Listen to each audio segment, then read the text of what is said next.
E aí, tudo bem? Bem com você, querido aluno do terceirão do meu coração? Espero que sim. Estão se virando bem aí, viu? Estão de parabéns. Hoje, ó, nós vamos lá pro capítulo 9 da sua apostila, volume 2. Começa na página 248 e diz assim: Filosofia Antiga, Estética em Platão e Aristóteles. Ok? Primeira coisa que eu queria dizer para você é um apontamento.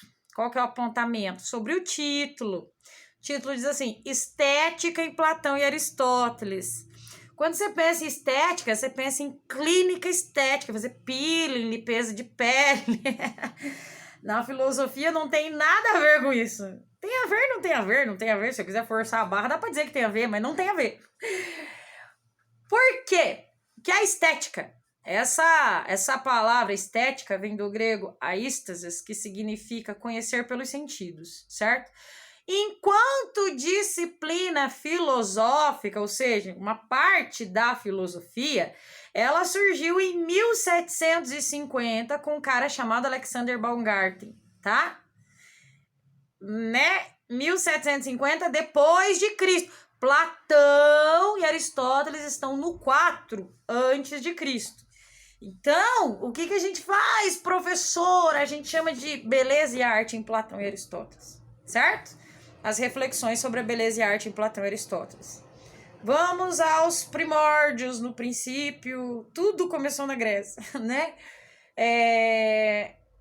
Estética, conhecer pelos sentidos. Você sabe que existem várias maneiras de conhecer. A ciência é uma delas, certo?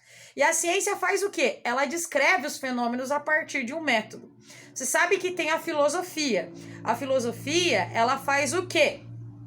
Ela descreve as coisas, ela explica racionalmente o mundo, né? A partir de princípios físicos, metafísicos, enfim. Ela explica os porquês, vamos dizer assim. Tenta explicar os porquês. Quando você fala de religião, ela trabalha com a parte metafísica da coisa, com base na magia e no misticismo, né? Tentando explicar o mundo pra gente.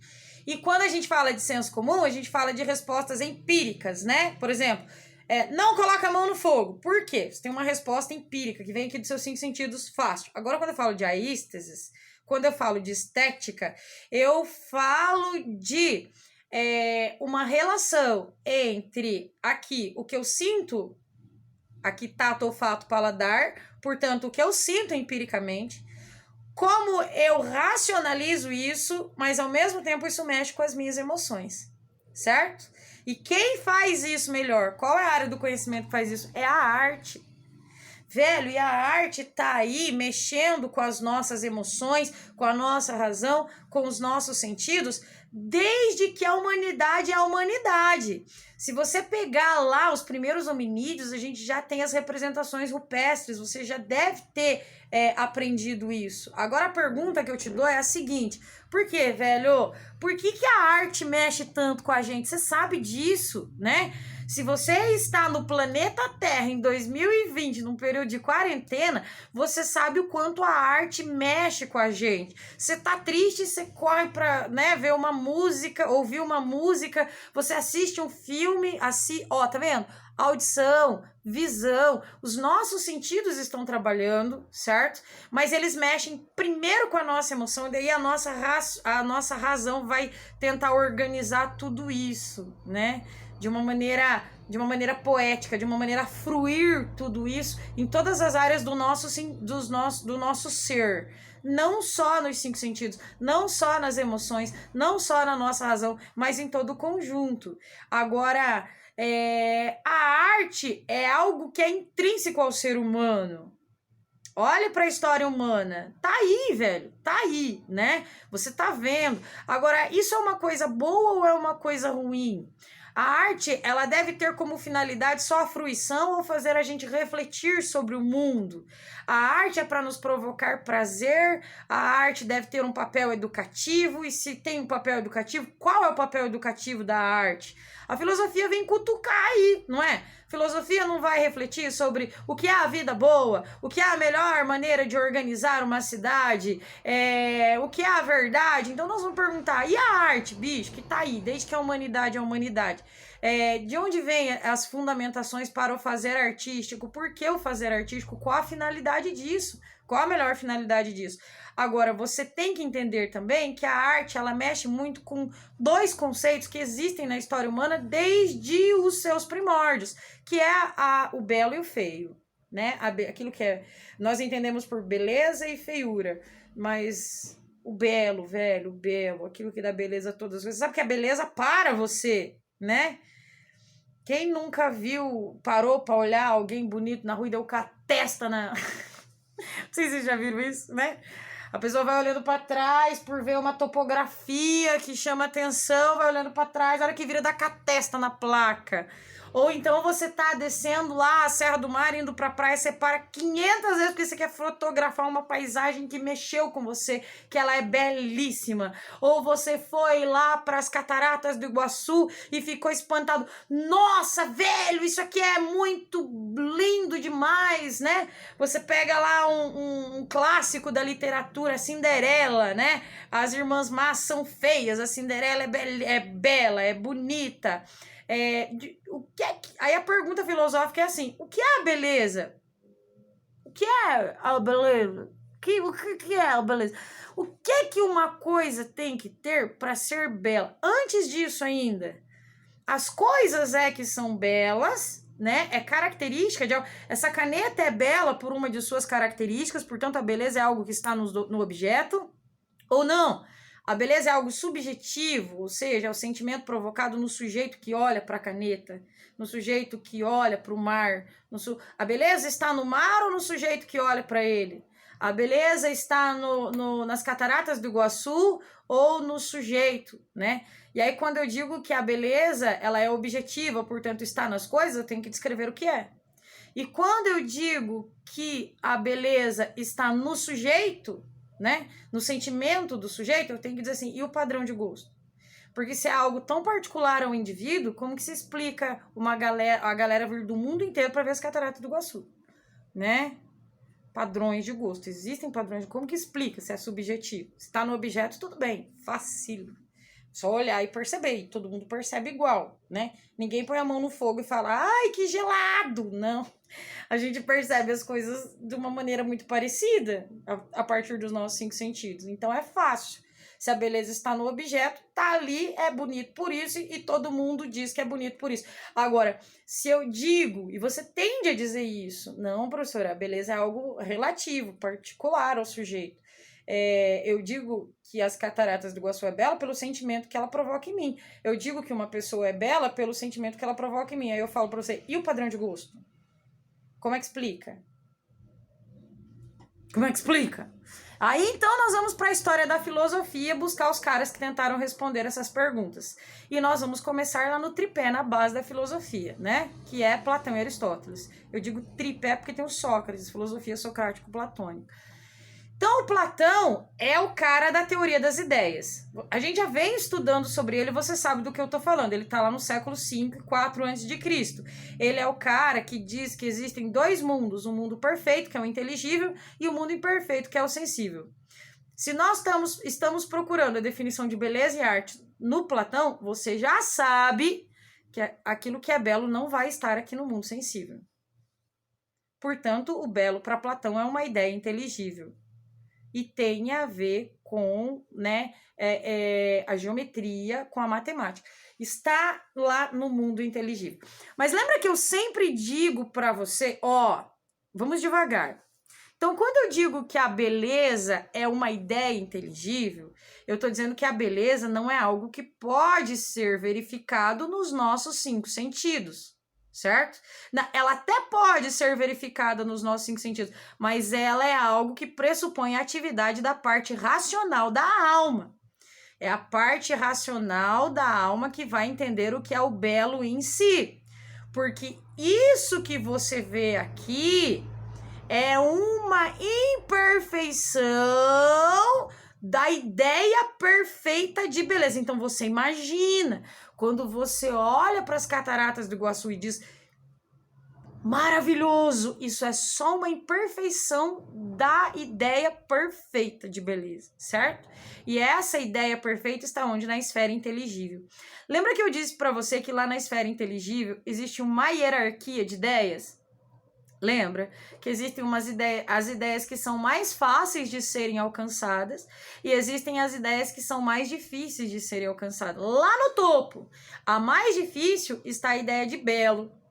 E ela está relacionada a duas outras ideias que formam aquilo que é verdadeiro para Platão, que é belo, né? O bem, a mais alta, o bem, o belo e o justo. Então fica assim, a mais alta o bem, junto com ela o belo e o justo. A gente tende a demonstrar isso como se fosse um triângulo, tá? Lá em cima, bem, belo e justo.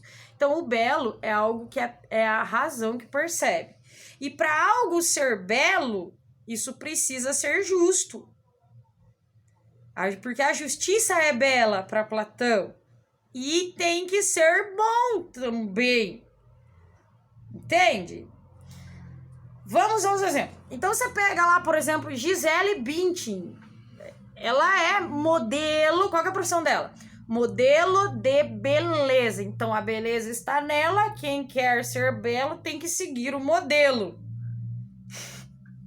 Bate aquela depressão, né? Eu tenho 2 metros de altura, eu tenho 1,59. magra, a gente é mais fortinho, né? Então, vamos pensar. Platão vai dizer, não! A beleza não está em Gisele Bündchen. Por quê? Você fala, porque não é bom, né? Não é bom e também não é justo. Né? Por que não é bom? É bom para a saúde humana? Vamos pensar, eu e você aqui. É bom estipular um modelo de beleza dentro daqueles padrões? Para nossa saúde? É bom, porque a Carla agora vai tentar buscar aquele padrão. Para minha saúde, isso vai me fazer bem isso? Será que eu tenho mesmo que me adequar àquele padrão de beleza? Será que eu tenho que entrar dentro daquela carcaça?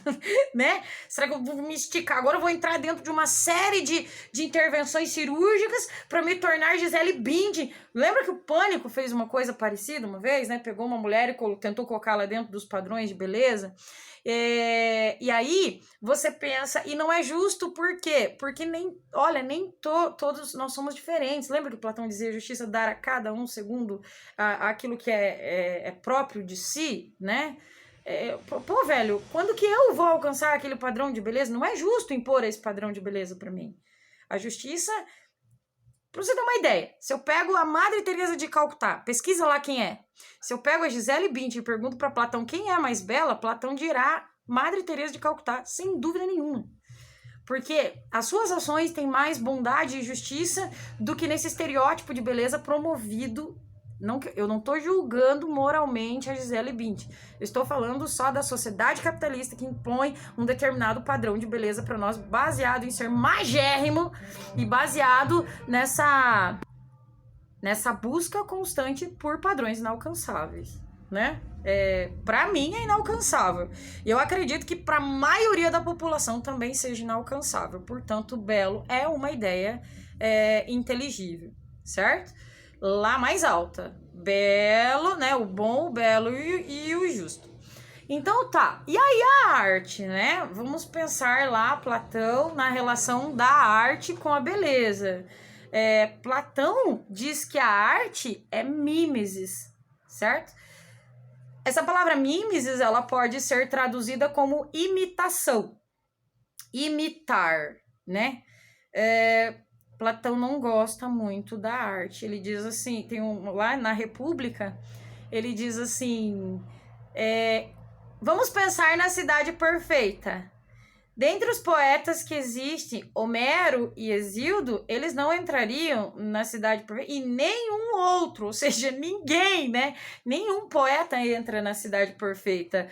O artista, a poesia para Platão não é algo bem visto. E lembre que os poetas, eles eram como se fosse um sacerdote da religião grega, e Platão não gostava disso. E por quê? Porque ele diz que a mimesis é um tipo a imitação que os artistas fazem, ela afasta o sujeito 3 vezes da verdade, né? ela afasta o sujeito 3 vezes da verdade. Como assim, professora? Vamos lá. A verdade está onde para Platão? Lá no mundo inteligível, certo? Lá no livro 10 da República, ele usa uma cama para falar disso, né? Então tem lá a ideia perfeita de cama e ainda tem a cópia feita pelo demiurgo da cama aqui, né? Quando se torna sensível, certo?